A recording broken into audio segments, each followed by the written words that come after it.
We continue now on the top of Daf Lamed Gimel Amud Beis in Maseches Brachos. The Gemara was just discussing whether a person should say Havdalah both in Tefillah and also again over a kos, or is it sufficient just in Tefillah? The Gemara now wants to know what the final halacha is.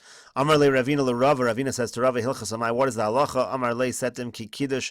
It is just like Kiddush, ma Kiddush af al gav de Mekadesh bitzelusa Mekadesh akasa. Just like by Kiddush, even though the person made Kiddush in davening, he makes Kiddush over a kos. Af Havdalah nami af al gav de mavdil bitzelusa mavdil akasa. Even though by Havdalah, even though the same thing, even though the person made Havdalah in davening, he should make Havdalah on a kos as well. Gemara now says Rabbi Eliezer Omer Behodah. So there was a machlokas in the Mishnah. At what point does the person say the bracha of Havdalah in Tefillah? So Rabbi Eliezer said you say it in Hodah. You say it in the bracha of Modim. Rabbi Zera have a rachiv chamra. Rabbi Zera was riding on a donkey, have a kashakal, v'azol Rabbi Chia bar Abin basrei. And Rabbi Chia bar Abin was going behind him.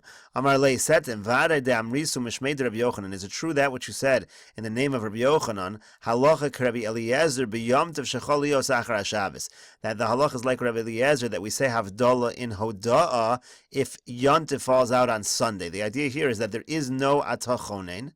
So since there's no atachonen in that davening, we would then defer to the opinion of Rabbi Eliezer. Amarle said to him in. Yes, that is the halacha. We follow Rabbi Eliezer. We do it in Hodah if Yontif falls out on Sunday. So then you're going to say the Havdalah of Shabbos is going to be in Modim. So the Gemara now asks, halacha mechlal de pligi. Halacha implies that there would be an argument in this case. So the Gemara says, v'lo pligi, there's no argument in this case. V'ha pligi, there is an argument. V'ha pligi rabbanan. Don't the rabbanan argue? So the Gemara says, no, not necessarily. Amor de pligi rabbanan b'shar yemos hashana. We can say that the rabbanan argue in other days of the year when you have a bracha of atachonin. B'yomtiv shechol lios achar HaShabbos, but if you're discussing yontiv, which falls out on a Sunday, mi pligi, who says they argue? It could be everybody agrees with Rabbi Eliezer. Then the Gemara says, "V'hapolig Rabbi Akiva," but we know Rabbi Akiva for sure disagrees, because Rabbi Akiva says you say it Havdalah as its own bracha. So the Gemara says, no, we dismiss Rabbi Akiva. Atu kol hashana kula mi avdinan Rabbi Akiva tahashtu neku v'navi kevase. The whole year we don't make its own bracha. We don't make Havdalah its own bracha like Rabbi Akiva. So why would we do that in this case? And the logic follows as follows. Kol hashana kula, my time alo avdinun Rabbi Akiva. All year long, why don't we do like Rabbi Akiva? The tamni sari tikun, tishri lo tikun. Because Shemon Esrei is 18 brachas, it's not 19 brachas. You don't add a bracha. Hakanami shev tikun tamni lo tikun. The same logic applies in a Shemon Esrei of Yontiv, where you're just saying, in a Tefillah of Yontiv, where you're just saying 7 brachas, not 8 brachas. So there's no reason to follow Rabbi Akiva in that case. So it is obvious, essentially, that we should follow Rabbi Eliezer. Amar le, then he said to him, Lav halacha itmar elamatin itmar. It wasn't that the halacha, he didn't say the halacha is like Rabbi Eliezer, he said we lean like Rabbi Eliezer. The itmar, because it was taught, Rabbi Yitzchak bar Avdime, Amar mishum Rabbeinu halacha. Rabbi Yitzchak bar Avdime said in the name of Rabbeinu that the halacha is like this. V'amri lo matin, and some people say we lean this way. Rabbi Yochanan Amar modim, Rabbi Yochanan says everyone admits to the position of Rabbi Eliezer, meaning even the Tanakama, even the Chachamim admit, the Rabbanan admit to that position. And Rabbi Yechiel bar Abba Amar nirin, he says it appears the halacha is that way. What is the difference between all of these different languages of following a certain halacha? So Rashi explains here. Halacha mandam or halacha darshinan la b'pirkin. If you say that the halacha is like somebody, it means we announce that publicly in the shir. Umandam or matin midrash lo darshinan barabim avaluruye morinan liyachid lasos. So you use the word matin. Matin means that you don't say it publicly, but you tell an individual that way. That we follow Rabbi Eliezer in that particular scenario. Umandam or nirin oruye nami lo morinan. Now when you say nirin, it means we don't even teach that way. But it just means that if you do it that way, we don't make you go back again. Okay, so you have various opinions here of what the extent of the halacha like Rabbi Eliezer is. So Amar Rabbi Zera says, Nakat Rabbi Chia bar Abba b'yadich. You should take, if you want to know which is the most accurate, go with Rabbi Chia bar Abba, who said the word nirin, the daik v'gamar shmaitam mipuma demara shapir, because he was very medayik and he learned the sugya from his Rebbe very well. In other words, he would remember the exact term that was used, kerachva de pumbedisa, similar like Rachva of Pumbedisa, who was also very particular. The Amar Rachva, Amar Rabbi Yehuda, Harabayis Stav Kafel Hoya.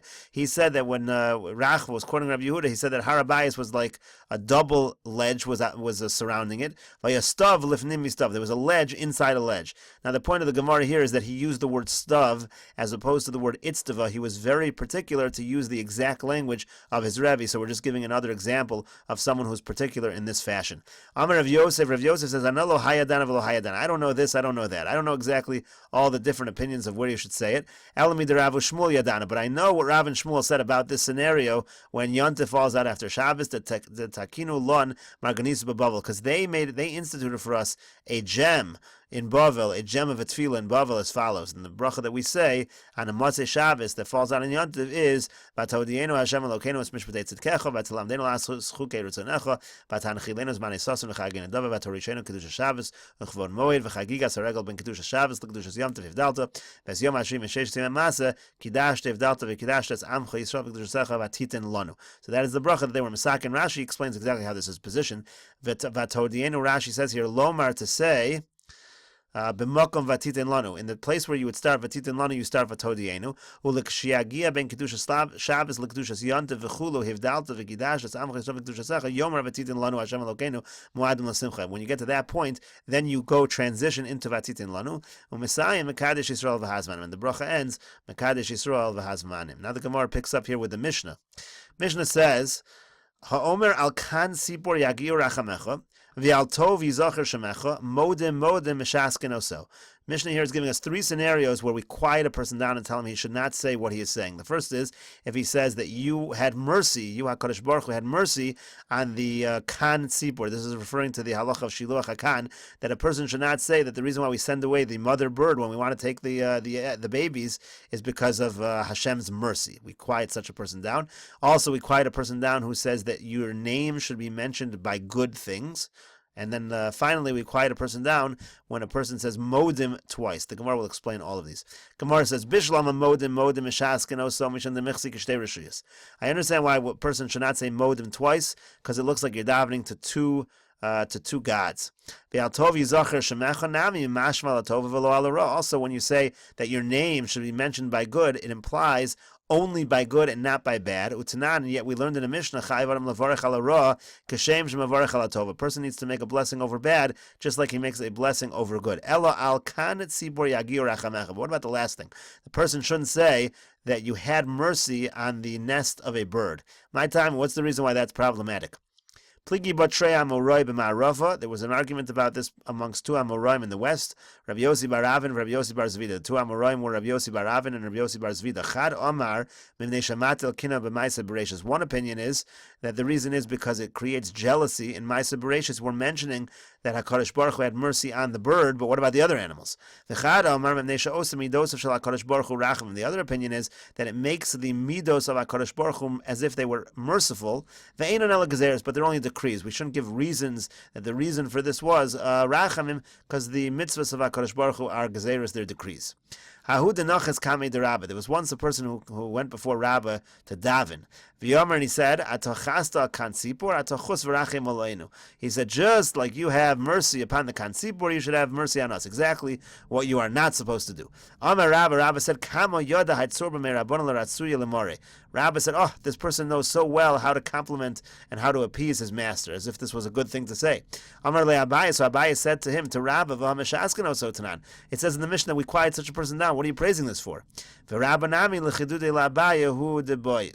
Gemara concludes, Rabbah himself was only saying this to sharpen his student Abaye. He of course knew that this was the case. There was once somebody who went down in front of the Amud, in front of Rabbi Chanina to daven. Amr, and he said, Hakel Hagadol Hagibor V'Hanora, which is from Shemona Esrei, but then he added V'Ha'adir V'Ozuz V'Hayore Hachozak V'Amitz V'Avadai V'Anichbad. He said all these different praises of HaKadosh Baruch Hu. Himtin lo ad Sayim, so Rabbi Chanina waited until he finished. Kisayim, when he finished, Amr he said to him, Sayim Tinu L'Kulu Shivchei Damarch, did you finish all the praises of your master? Lamali Kulihai, what do we need so much for? Anon Hani Tlas Da'aminon. If these three praises that we say, Ilav Da'aminu Moshe Rabbeinu Barais, if not for the fact that Moshe Rabbeinu said them in the Torah, Hagadol, Hagibor, V'Hanora, in the Torah, V'asu Anshe Knesset HaGadola, and came along the Anshe Knesset HaGadola, V'takninu B'Tfil, and they put him in Tfil. If not for that, Lo Havinon Yechol L'Memrelu, we wouldn't be able to say those either. V'yat Amir Kulihai, and you say so much, it's inappropriate. He explains why it's inappropriate.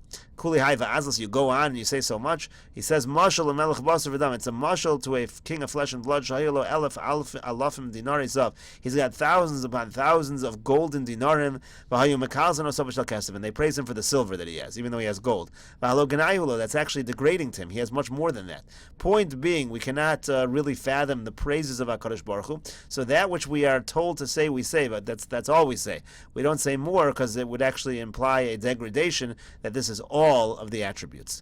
Gemara now continues at the two dots. V'yamar Rabbi Chanina, and Rabbi Chanina said, "Hakol bidei shamayim chutz miyiras shamayim." Everything is in the hands of heaven except for the fear of heaven. Shenemar, like it says, "Ve'atah Yisrael ma'Hashem alakecha shoal mimach." And now Yisrael, what does Hashem, your God, ask of you? Ki im liyir, except for fear. So that's the one thing that is not in the hands of heaven that HaKadosh Baruch Hu is, so to speak, asking for. So the Gemara says, "Atu yiras shamayim milsa zutrasahi." 1 second. Is the Yiras Shamayim a small matter? Like all that HaKadosh Baruch Hu is asking is Yiras Shamayim. It's not a small thing. V'yamar Rabbi Chanina, but Rabbi Chanina said, Mishum Rabbi Shimon ben Yochai, in the name of Rabbi Shimon ben Yochai, Ein lo LaHaKadosh Baruch Hu b'beis genazav, ela otzer shel Yiras Shamayim. All that HaKadosh Baruch Hu has in his storehouse, in his warehouse, is a storehouse full of Yiras Shamayim, as if it's a rather big thing. Shenamar, like it says, Yiras Hashem, hi otzaro. Yiras Hashem is his storehouse. So the Gemara says in Legave Moshe Milsa Zutrasahi. Yes, as far as Moshe Rabbeinu was concerned, and he's the speaker in the original pasuk, to him Yiras Shamayim was small. Of course, it really is big, but to Moshe Rabbeinu was small, so he said that's all that HaKadosh Baruch Hu asks. To Yamar Rabbi Chanina said, Moshe lo Adam shemavakshim imenu kli gadol v'yeshlo. It's the mashal that this can be compared to somebody asks from somebody else for a large vessel, a large utensil, and he has it. Doma lo kli katan, to him that's like a small thing. If a person has something, or has an abundance of something and he's requested of it, it's not a big deal to give it. Katan ve'einlo, but if a person has very little and you ask the person for even a small item and he doesn't have it, doma olav kakli gadol, it is similar to a large utensil. It's impossible for him to give it away, or it's impossible for him to give it at all. So the same thing here with Moshe Rabbeinu. To Moshe Rabbeinu, who has Yiras Shamayim aplenty, Yiras Shamayim is a small thing, but to others it is not. Gemara now continues, Modim, Mishaskana, so analyzing the part of the Mishnah which says that if you say Modim twice, we quiet you down. We said before that the reason is because it looks as though you are serving two Reshuyos. So Amar Rabbi Zeir says, Kol ha'omer Shema Shema, ka'omer Modim Dami. Anyone who says Shema twice, it's the same as saying Modim twice. Both problematic. Meisvei, they ask from a brisa, Hakore Shema v'kofla. If somebody reads Shema and he doubles it, he says it again, Hareza Maguna. That's like not a very nice thing to do. So the Gemara asks, Maguna who have it's Maguna. Shesuke lo mishaskinali, but we don't quiet him down. So the Gemara answers, Lo kash, not a kasha. Ha da amar milsa v'tanila. In one case, word by word, he's doubling it over. In the other case, he's saying each pasuk he's repeating it over. So those are two different scenarios, and those two different scenarios would have different halachas. In one case it would be maguna, and in one case we would actually quiet him. Amar le Rapapa said to Abaye, "V'dilma meikar lo chivin daite ulevasof chivin daite." So Rapapa asked Abaye, 1 second, when he's saying it twice, who says it's so bad? Maybe originally he didn't have kavana. He's saying it again to have kavana. Amar le, so he responded to him, and we will see what he responds to him when we conclude. Take a look at Rashi here. Milsa vitani le. So the Gemara said at the end that if you say word by word and you repeat it, it's one halacha. And if you say pasuk by pasuk, it's a different halacha. It didn't say which one is which. So Rashi says, Kol teva v'teva choser v'shona meguna have shtuki lo mashaskinan le. Person repeats words, so it's not so nice, but we don't quiet him down. She'in zedoma l'mekabel lo shtei malchios. Elo l'mislotzes. That's not similar to having two reshuyos, to having two gods. It's just not a proper way to say the Shema. But Amar pasuk sholim. But if a guy says a whole pasuk v'tani le, and then he says it again mishaskinan le, then already we quiet him down. To michsi. It looks like two Reshus. We'll continue with the next video on Daf Lamed Daled Amud Aleph.